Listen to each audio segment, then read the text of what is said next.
আজ আমি বানাচ্ছি নো অয়েল চিকেন রেসিপি। যেটার জন্য লাগবে পেঁয়াজ, আদা, রসুন। এখানে আদা রসুনটাকে আমি পেস্ট করে নিচ্ছি। এরপরে দই দিয়ে আর লবণ দিয়ে ম্যারিনেট করে রেখে দেবো চিকেনটাকে 15 মিনিটের জন্য।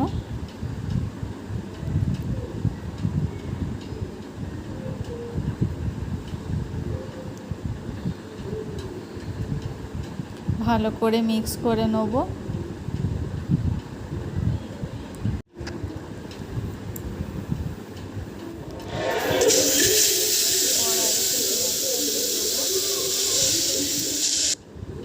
ভালো করে নাড়িয়ে নেব পেঁয়াজটাকে।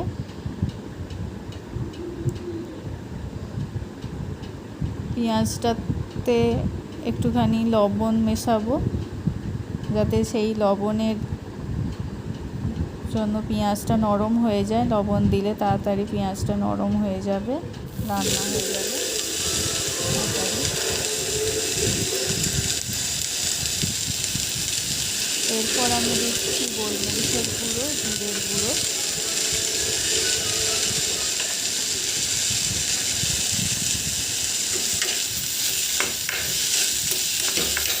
পেঁয়াজটা ভাজা হওয়া পর্যন্ত কড়াইতে এইভাবে নাড়তে থাকতে হবে।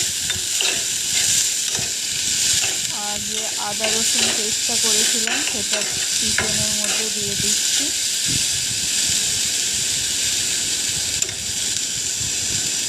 দিয়ে মিশিয়ে নিচ্ছি।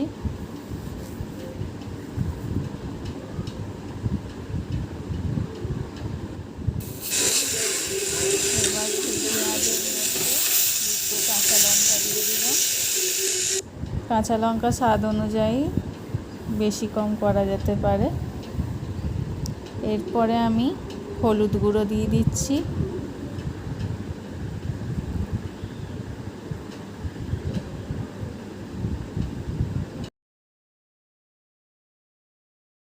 ম্যারিনেট করে রাখা চিকেনটাকে দিয়ে দিচ্ছি কড়াইতে।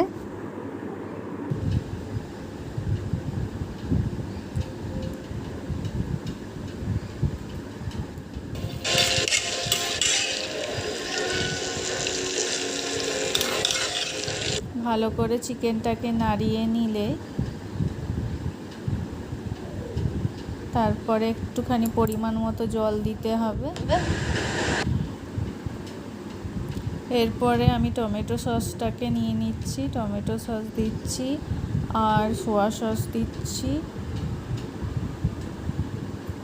সেটার মধ্যে একটু জল দিয়ে দিচ্ছি, যাতে চিকেনের থেকে যে জলটা দরকার সেটাও কাজে এসে যাবে এবং টেস্টটাও বাড়বে। এবার চিকেনের মধ্যে এই সসটা দিয়ে দিলাম, ভালো করে মিশিয়ে নেব এবং 2-3 মিনিট রান্না করব এইভাবেই।